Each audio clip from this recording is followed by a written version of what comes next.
यानी कि इंश्योरेंस एक बहुत ही जरूरी फाइनेंशियल प्रोडक्ट, अगर ये आपके पास है तो ये एक सुरक्षा कवच का काम करता है। किसी भी अनहोनी की स्थिति में ये आपकी फाइनेंशियल मदद करता है।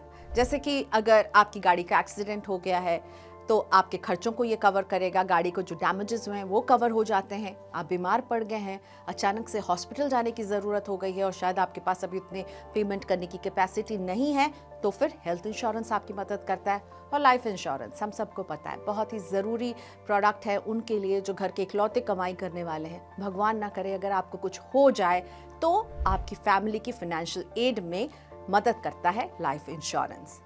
लेकिन बीमा के नाम पर कहीं आपको कंपनियां ऐसा प्रोडक्ट तो नहीं थोप रही जिसके फायदे को बढ़ा चढ़ा कर पेश कर रही हैं और इस चक्कर में आप गलत बीमा खरीद ले रहे हैं। जैसे फर्ज कीजिए कि आप वॉशिंग मशीन खरीदने गए हैं, आपके सामने एक ही वॉशिंग मशीन के 8 ब्रांड की 8 वॉशिंग मशीन लाइन से खड़ी है। अब सब एक जैसी दिख रही है, फीचर से लेकर प्राइस में 19-20 का फर्क है, लेकिन दुकानदार ने हर मशीन पर नंबर 1, नंबर 2, नंबर 3, नंबर 4 और नंबर 5 का टैग लगा दिया है और ये बता रहा है कि ये 5 बेस्ट हैं इन सब में। आपको भी लगेगा कि भाई एक बार खरीद रहे हैं तो नंबर 1 वाली ही कंपनी का क्यों ना खरीदें, लेकिन अंदर की बात ये होती है कि जिस पर नंबर 1 का टैग लगा होता है वो कंपनी शायद इस दुकानदार को बेहतर कमीशन दे रही है और इसीलिए वो आपको नंबर 1 दिखा रहा है, भले ही वो नंबर 5 वाले के मुकाबले फीकी क्यों ना हो। यानी कि क्या वाकई में नंबर 1 ही नंबर 1 है और इससे आप कैसे पकड़ेंगे ये तो बताना बहुत मुश्किल है। बीमा से बनेगी बात के इस वीडियो में भी हम कुछ यही बात करने वाले हैं कि आपको बीमा कैसे बेचा जा रहा है, उसे कैसे प्रेजेंट किया जा रहा है, क्योंकि इसमें एक बड़ा घालमेल पकड़ा गया है, इतना बड़ा कि इंश्योरेंस रेगुलेटर को जुर्माना लगाना पड़ा है। तो आप बीमा खरीदते किससे हैं? आजकल तो सभी लोग ऑनलाइन खरीदते हैं। कई इंश्योरेंस एग्रीगेटर्स हैं जो आपको अपनी वेबसाइट पर मल्टीपल कंपनियों के आपको पॉलिसीज दिखा देते हैं। और अगर आप भी ऐसे ही एग्रीगेटर प्लेटफॉर्म पर भरोसा करते हैं तो हाल ही में घटा एक मामला लाखों निवेशकों की आंखें खोलने के लिए काफी है। इंश्योरेंस रेगुलेटर इरडा ने एक ऐसे ही इंश्योरेंस एग्रीगेटर प्लेटफॉर्म पर 5 करोड़ का जुर्माना लगाया है। इस एग्रीगेटर पर आरोप है कि वो गलत तरीके से बीमा प्रोडक्ट्स को टॉप और बेस्ट बताने का काम कर रहा था। ऐसे में इरडा की तरफ से की गई ये कार्रवाई ऐसे ग्राहकों के लिए एक बड़ा सबक है जो बिना सोचे समझे इन एग्रीगेटर्स की रेटिंग्स पर विश्वास करके इंश्योरेंस पॉलिसी खरीद लेते हैं। इस इंश्योरेंस एग्रीगेटर प्लेटफॉर्म पर क्या आरोप है ये समझिए। अपने प्लेटफॉर्म पर इन्होंने कुछ इंश्योरेंस प्रोडक्ट को सबसे अच्छा या टॉप क्लास प्रोडक्ट बताया है, लेकिन वो क्यों सबसे अच्छा है, क्यों टॉप क्लास है, इसको वो साबित नहीं कर पाए। इससे जुड़ी कोई ठोस और सही जानकारी वो नहीं दे पाए हैं। मतलब साफ है कि ग्राहकों को पूरी और सही जानकारी दिए बिना ही उन्होंने मिसलीड किया है कि ये सबसे बेस्ट इंश्योरेंस है। इरडा ने अपनी जांच में पाया है कि इस कंपनी ने 5 खास यूलिप प्रोडक्ट्स को अपनी वेबसाइट के जरिए बेस्ट बताया है, लेकिन कंपनी ने कभी भी ये साफ नहीं किया कि उसने इस प्रोडक्ट की ये रैंकिंग किस आधार पर तय की है।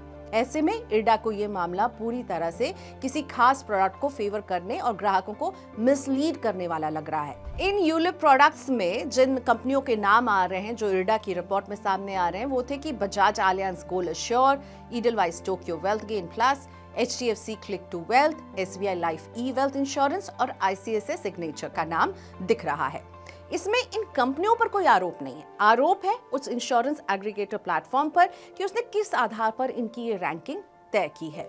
लेकिन ऐसा पहली बार नहीं है कि ग्राहकों को मिसलीडिंग प्रॉमिसेस की जा रही हैं और ये मिसलीडिंग प्रॉमिसेस ही हैं जो आगे जाकर मिस सेलिंग बन जाती हैं। यानी आप प्रोडक्ट ढंग से समझते नहीं हैं और गलत प्रोडक्ट खरीद बैठते हैं। वैसे ऐसा ही वाकया बैंकिंग सेक्टर से जुड़ा हुआ भी सामने आया है।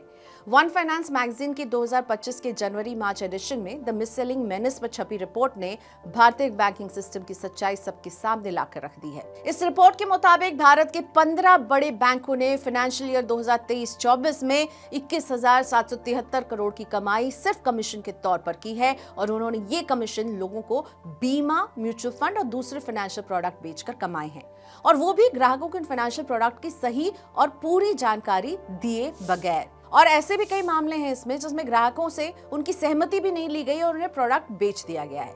यानी कि ग्राहक यहाँ पर बैंकों की मिस सेलिंग का शिकार हुए हैं, जिसमें बैंकों ने सिर्फ और सिर्फ अपना मुनाफा देखा और इन मामलों में ग्राहकों के हित का ख्याल बिल्कुल भी नहीं रखा। इस रिपोर्ट में बताया गया है कि बैंकों को बीमा बेचने पर ज्यादा फायदा होता है, क्योंकि बीमा पर किसी और फाइनेंशियल प्रोडक्ट जैसे कि म्यूचुअल फंड की तुलना में 2 से 11 गुना ज्यादा कमीशन मिलता है।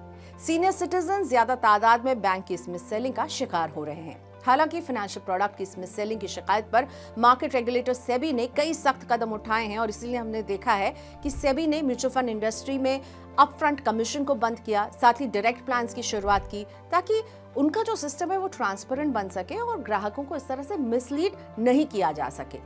लेकिन ये बतौर ग्राहक आपकी भी जिम्मेदारी है कि आप खुद को बैंकों की इस तरह की मिस सेलिंग और मिसलीडिंग प्रोमिसेस से कैसे बचाएं।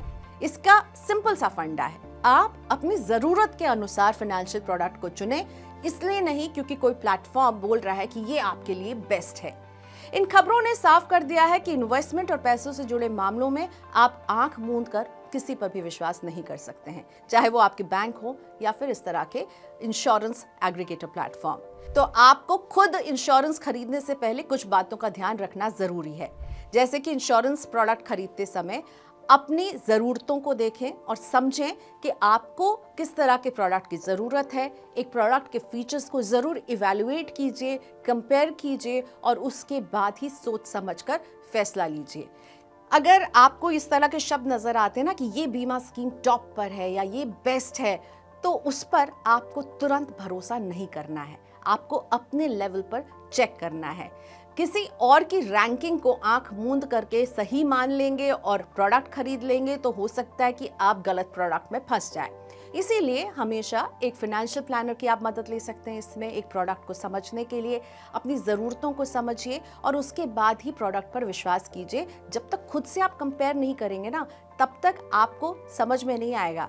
इन कंपनियों की कंपैरिजन वाली लिस्ट को अगर आप देखते रहेंगे तो पता नहीं वो किसे बेस्ट बना दे, किसे टॉप बना दे और आपको लगे मैं तो बेस्ट प्रोडक्ट खरीद रहा हूँ, लेकिन आप क्या वाकई में बेस्ट प्रोडक्ट खरीद रहे हैं ये कोई नहीं जानता, केवल इन एग्रीगेटर प्लेटफॉर्म्स के अलावा। अगर आपने जो बीमा खरीदा वो आपको पसंद नहीं आ रहा और आपको लग रहा है कि कंपनी ने जो प्रॉमिसेस किए वो सही नहीं है, तो आप इसकी शिकायत इंश्योरेंस रेगुलेटर IRDA को भी कर सकते हैं, उनकी वेबसाइट पर जाकर उनके हेल्पलाइन नंबर्स के जरिए। साथ ही जब भी आप एक बीमा खरीदते हैं तो उसके साथ आपको मिलता है फ्री लुक पीरियड, और ये किसी कंपनी का 15 दिन का होता है, किसी कंपनी का 30 दिन का होता है। ये फ्री लुक पीरियड ना बहुत इंपॉर्टेंट है। आपके पास इस समय पॉलिसी का डॉक्यूमेंट आ जाना चाहिए। अगर इस फ्री लुक पीरियड के दौरान आपके पास पॉलिसी डॉक्यूमेंट नहीं आता है तो कंपनी से ज़रूर बात करें कि कहाँ है मेरी पॉलिसी डॉक्यूमेंट, क्योंकि आपको इस पॉलिसी डॉक्यूमेंट को आपके पास आने के बाद एक बार ज़रूर पढ़ लेना चाहिए। इस फ्री लुक पीरियड में आप बिना पेनल्टी के अपनी पॉलिसी को कैंसिल कर सकते हैं, वापस कर सकते हैं, और आपने जो भी प्रीमियम भरा होगा वो भी आपको रिफंड कर दिया जाएगा। लेकिन ये फ्री लुक पीरियड के दौरान ही होता है, इसीलिए पॉलिसी डॉक्यूमेंट्स आपके पास पहुंचते ही जरूर पढ़ें कि आपने जिन वादों को देख करके, मान लीजिए किसी ऐड में देखा या आपके एजेंट ने कहा, जो जो कहा है वो लिखित में उस बीमा डॉक्यूमेंट में है या नहीं है। तो कुछ बातों का ख्याल रखकर आप अपने आप को मिसलीडिंग प्रॉमिसेस और मिस सेलिंग से बचा सकते हैं। बीमा से बनेगी बात में हम इस तरह की स्टोरीज लाते रहेंगे। आपको हमारी ये कहानी कैसी लगी जरूर हमें कमेंट बॉक्स में लिख के बताइएगा। बीमा से जुड़ा कोई सवाल हो तो वो भी लिखिए, हम उसका सोल्यूशन देने की पूरी कोशिश करेंगे। देखते रहिए मनी 9।